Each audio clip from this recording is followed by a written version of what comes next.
O nosso mundo vive em constante mudança. Basta olhar para a forma como vivíamos há 20 anos atrás, para percebermos a diferença. O avanço da medicina, o surgimento da internet, a era da comunicação e entre outros. Sempre existiram costumes pelo mundo, alguns um tanto incomuns. E antigamente eram ainda mais estranhos. Confira coisas estranhas que eram consideradas comuns no passado, mas que hoje em dia causariam uma certa estranheza. Mas antes de tudo, se você é um curioso de carteirinha, já deixe o seu like e se inscreva para ainda mais curiosidades. Aqui no Curiosidade em Foco. Despertadores humanos. Despertador humano ambulante era uma profissão que existia desde meados do século XVIII até a década de 1950. Seu trabalho, como o próprio nome já diz, era despertar as pessoas que precisavam levantar cedo. Para despertar seus clientes, eles usavam zarabatanas para lançar sementes nas janelas. Péssima higiene. Na ficção, filmes e romances de época nos remetem muitas vezes ao luxo, pompa, romance e contos de fadas, com vestidos luxuosos e penteados extravagantes. Mas ao que tudo indica, as coisas não eram tão glamourosas assim. Em alguns países medievais, as pessoas acreditavam que a água só trazia doenças para um homem. E os piolhos, acredite, eram considerados pérolas de Deus. Era assim que era chamado na época. Essas crenças eram compartilhadas até por monarcas. Isabela I de Castile era orgulhosa do fato de ter apenas tomado 2 banhos em sua vida. Um no nascimento e o outro no dia do seu casamento. Os médicos da época acreditavam que banhos regulares poderiam tirar as defesas e proteções do corpo. Alguns monarcas abusavam de perfumes e loções para disfarçar o mau odor. Fotos pós-morte. Este costume era um tanto bizarro. Era uma maneira de preservar a memória de entes queridos falecidos. Basicamente, os cadáveres eram arrumados para parecerem vivos na fotografia. Ficavam sentados em poses naturais e os olhos eram desenhados em suas pálpebras fechadas. Um tanto macabro, não é mesmo? Envio de crianças pelo correio. Não, as crianças não eram colocadas na caixinha do correio. Contudo, era bastante comum que pais ou responsáveis por crianças, principalmente nos Estados Unidos do século XIX, enviassem suas crianças para outras cidades por meio de um serviço oferecido pelos correios. Nessa modalidade, as empresas forneciam um funcionário para acompanhar a criança até o seu destino, mediante um pagamento, que costumava ser mais barato que uma passagem convencional. De acordo com a lei da época, era totalmente lícito que as crianças fossem transportadas. Pés de lótus.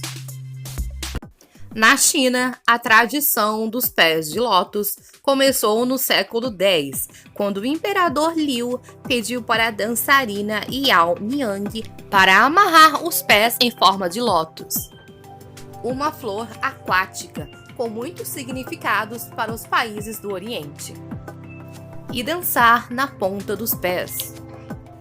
O imperador ficou tão impressionado que logo outras dançarinas começaram a fazer a mesma coisa para tentar chamar a atenção do imperador.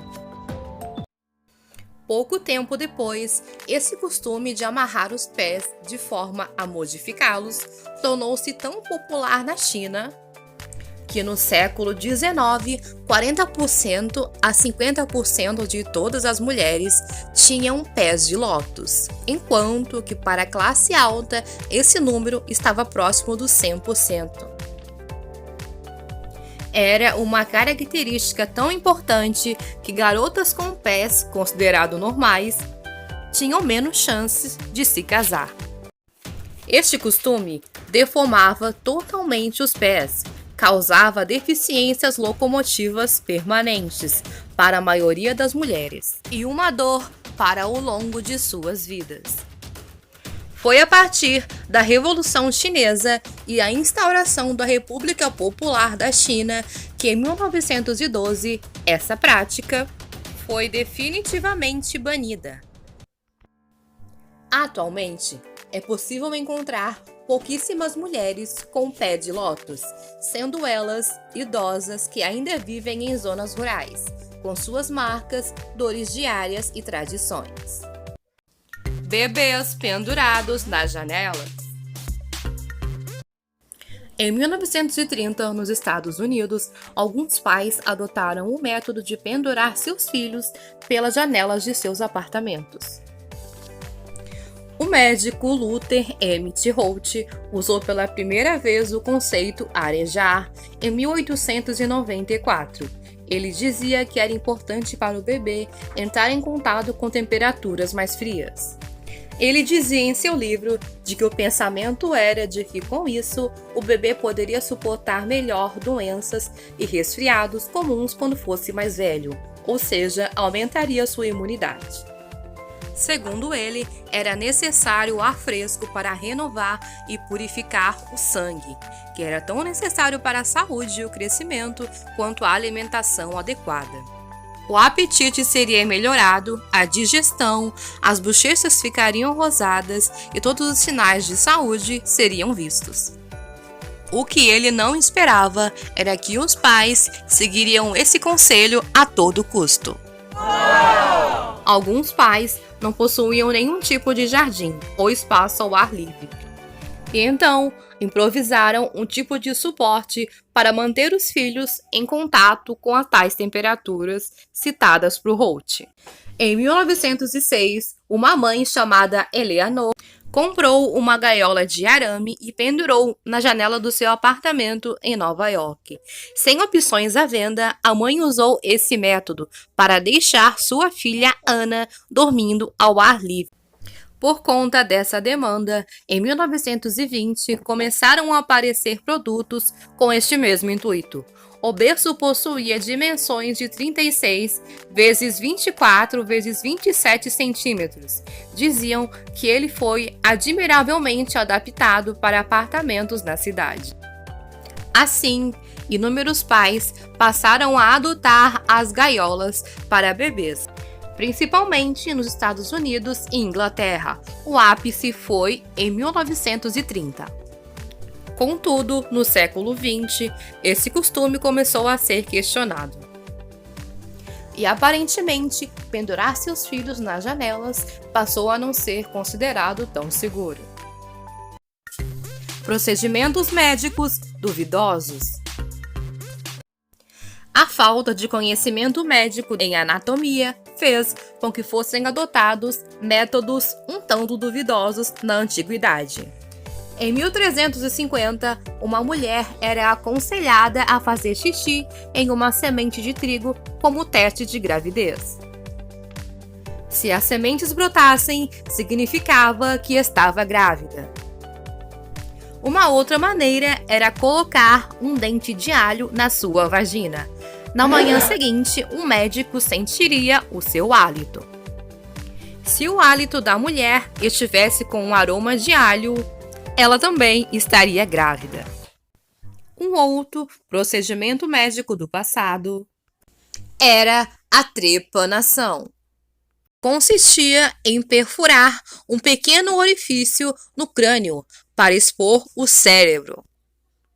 Esse método aparentemente foi usado tanto por médicos ocidentais quanto por religiosos, para tratar histeria e psicose. Estudos mostram que a trepanação começou no período neolítico e foi realizada até o século XIX, muitas vezes sem anestesia ou remédios para a dor. Com o passar do tempo, os médicos acabaram percebendo que esse procedimento traumático não era um tratamento psicológico eficaz. E ele parou de ser realizado em 1900 para essa finalidade. Nos dias de hoje, formas modernas e seguras de trepanação ainda existem.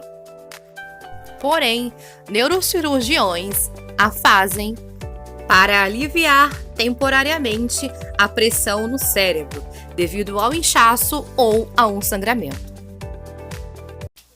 Podemos concluir que no passado, algumas coisas eram bastante incomuns. Se gostou desse tipo de vídeo, deixe o seu like e inscreva-se.